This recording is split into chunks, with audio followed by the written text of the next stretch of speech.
Yeah, so the next topic is a bit unfortunate, but we're not going to dwell too much on the immediate news point, but rather discuss the wider just like narrative around it. So there's a Pakistan Army Mi-17 helicopter loss a while back. The ISPR said that the helicopter had crashed during takeoff due to a technical fault. That can mean any number of things. So without any further substantiation, we're not going to delve into that. So we're not going to go into the specifics of this particular issue.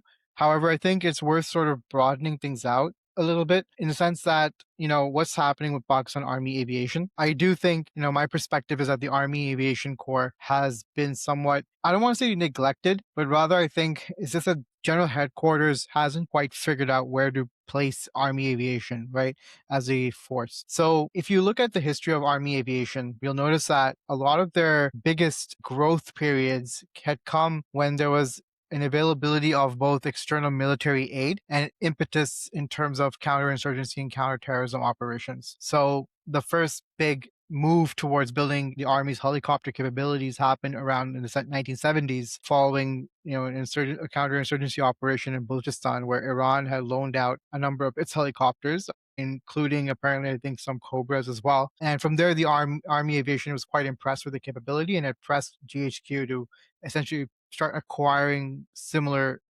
platforms from the US in the 1980s. And then, from there again, it was mostly quiet until the 2000s, again, on the back of the US led war on terror stuff, basically. So to support the Army's major counterinsurgency and counterterrorism operations through the late 2000s, early 2010s, a large number of, Bell 412s, for example, surplus Cobras, and then even some Mi-17s from Russia were procured to help with that. But what you notice that outside of those periods, we never really saw a sustained investment in Army aviation. And for the most part, the Pakistan Army has largely kept Army aviation as this really somewhat niche, not well-defined force, and hasn't really been investing a lot into it. Like even when you look at, for example, the current Z10 stuff, up to this point, we really have seen only one Z10 ME, right? And it seems that the Army Aviation is still testing it and evaluating it more so than anything. Now, someone might come out and ask, well, Bilal, if what you say is true, then why did the Army order 30 T129s from Turkey back in 2018? Well, my answer to that is that, the Turks had offered a very good deal. Not only did the Turks try to keep the price of the T129 as low as they could, like based on the limits that they were dealing with. But the Turkish government had footed a loan to finance them. So the Turkish government basically paid Turkish Aerospace to build the helicopters, and Pakistan would just pay Turkish Aerospace with each batch as it gets delivered. So when the US blocked Turkish Aerospace from transferring those helicopters, Pakistan didn't have to pay anything. It was a no-risk deal. And not only that, but Turkish Aerospace, they even planned on investing in Pakistan with a regional support center for training and MRO, maintenance, repair, and overhaul. So the idea was that, not just for Pakistan, but any third-party users of any Turkish aerospace helicopter, their maintenance, training, and all that will be done within Pakistan. So in a way, some of that money that Pakistan would have spent on the helicopters would have come back to Pakistan in the form of an investment. And this sort of also ties into the critique that we kind of leveled on China 1 or 2 episodes back, where we said, hey, with the Chinese, don't assume that they do things out of purely goodwill. There is a bit of a transaction happening. So what we get from them is what we pay for, right? So just to juxtapose that, what the Turks did with the T129 was that they gave us a good deal on the price of the helicopters. They themselves provided a loan. They foot the initial payment for the loan so that, the helicopters get built. And they wanted to then, whatever money that we've paid them, some of that money was returned in Pakistan as a form of investment in our aerospace industry. And any of the resulting work share, it would have been exported out of Pakistan, basically, meaning that we would have gotten even more returns through it from foreign exchange returns, basically. So, and, there were even reports, I remember Aviation Week talking about it, that there were even reports of discussions about a possible assembly plant for the T129s being under consideration in Pakistan because of the deal. As per Turkish Aerospace back in 2016, the general manager of Turkish Aerospace, he said that the Pakistani T129 requirement was pretty big. So it was well beyond the 30 that they originally signed on to. Now, when you put all that into perspective and consider how today you have the Philippines, Nigeria, Bangladesh all buying the T129, there would have been a world where had the program gone through, Pakistan would have been servicing those helicopters. So this is what we're talking about, right? The win-win scenario. That was something the Turks were able to push and sort of, lead along. And to its credit, the Pakistan Army Aviation really, tried pushing the ball through, right?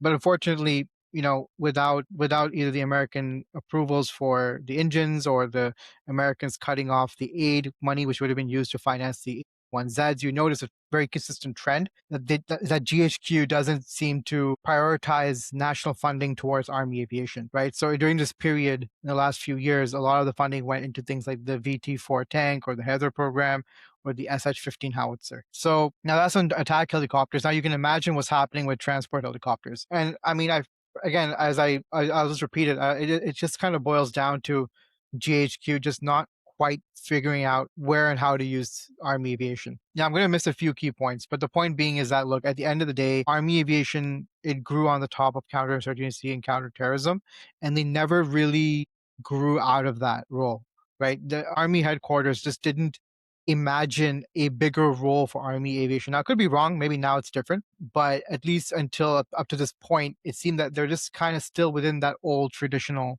older architecture. So we have an upcoming article on the Quwa website about this, but the general point is that my personal perspective is that I think GHQ should start viewing Army aviation as an instrument of air power, meaning that, it's less about being just a close air support thing that you would call in for counterinsurgency, but more of playing certain roles that require the Army aviation to be there. So, for example, those roles could include things like rapidly mobilizing and sending troops with air support to the border, right? It could include low-level standoff range attack, right? It can include support for combined arms maneuvers. So in that context, you can bind Army aviation into like things like, for example, the light commando battalions for air assault operations. You can start designing or using like, cruise missiles like the Rasook 250 or jet-powered loitering munitions from Army aviation so they can start doing low-level attacks at standoff range. You can maybe develop new manned-unmanned teaming solutions with, having crewed or manned gunships at the center coordinating unmanned rotary drones, for example, for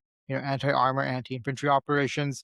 So basically sort of rethink how to deploy them. And obviously, some folks might say, well, are attack helicopters, for example, even valid in today's modern warfare environment? I mean, after all, in the Russia-Ukraine war, the Ukrainians were shooting them down with man pads and FPV drones. But the thing is that was in the context of the Russians using it in a more traditional air support role. When the Russians moved their attack helicopters back and used them as like low-level standoff range deployment platforms, they actually saw quite a bit of success out of that approach. And to the point where the Ukraine is trying to emulate the same strategy by acquiring the AH-1Z Viper. So again, like attack helicopters haven't gone away, it's just that their role has changed. And again, requires sort of rethinking how GHQ can start using Army aviation in a more like, let's say forward-facing way. So, my perspective when it comes to, and then we're sort of going on a tangent with attack helicopters, but this issue is about transport helicopters.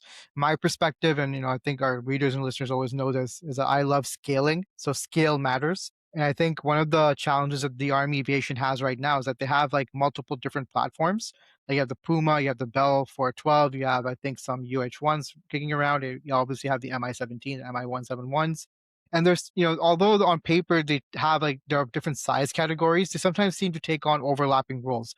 Like you'll see both Mi-171s and Pumas taking on the troop transport role, right? You see Mi-171s and UH-1s sometimes take on the logistics role. Like, I mean, it's a lot of mixing happening with very different platforms that each require their own parallel maintenance, support, and training infrastructure. So my perspective is, you know what? Let's rethink this from first principles. Let's try merging as many of these different platforms into one requirement, into one core platform.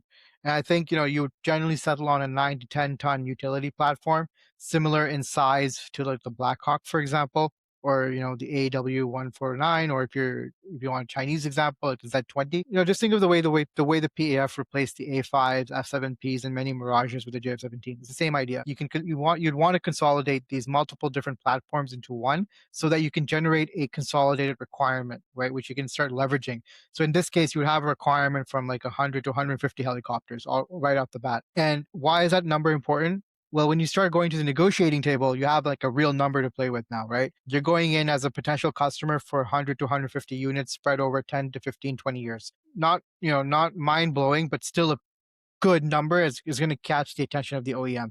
And then from there, you start to negotiate your deal, right? Like, yes, there's going to be a loan component, but then you go in and say, look, I want offsets that come back into my economy. We can make them targeted offsets. You can, jointly invest in a private sector company that can then jointly produce parts of this helicopter within Pakistan.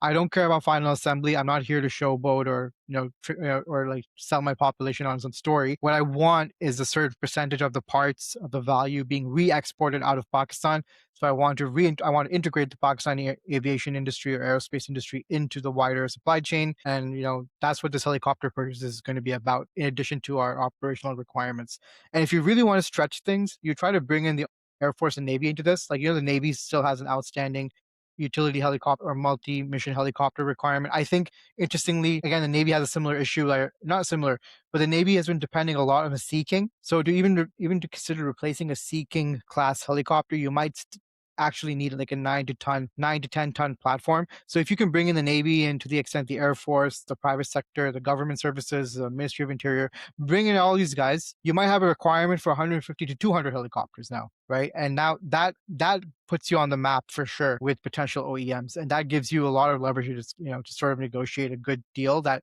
ties in the upfront acquisition with your maintenance support, with some turnkey transfers, like knowing how to train for example, training being done within Pakistan, to then some commercial layer integration, like providing support for third-party customers, and also obviously building parts, spare parts, I possibly some sub-assemblies, and re-exporting them out to third-party users. And this is what India typically does on its end, and that's why Indian contracts take a longer time to negotiate and settle, because of a lot of these different workings. But I think you're the army, like I don't think the army has an argument out of this. Like, what are you going to argue? Are you don't you're not prioritizing the army aviation right now, so the delays shouldn't be a problem to begin with, right? That's one aspect, and the other aspect is that the benefits of this approach, are quite extensive. They cut across both, from an operational standpoint and a commercial industry economic standpoint. So, you're not short on time on the one hand, and then on the other hand, it's the benefits outweigh the risks of a delay, because you yourselves are not really pressing on this to begin with. So that's my approach on the whole helicopter side of the equation. I think it's a space worth watching, but let's see how we manage it. Like my fear is that we're just going to kind of repeat the same cycle where we buy like a little bit of this, a little bit of that, and Army aviation is kind of kept below its actual potential.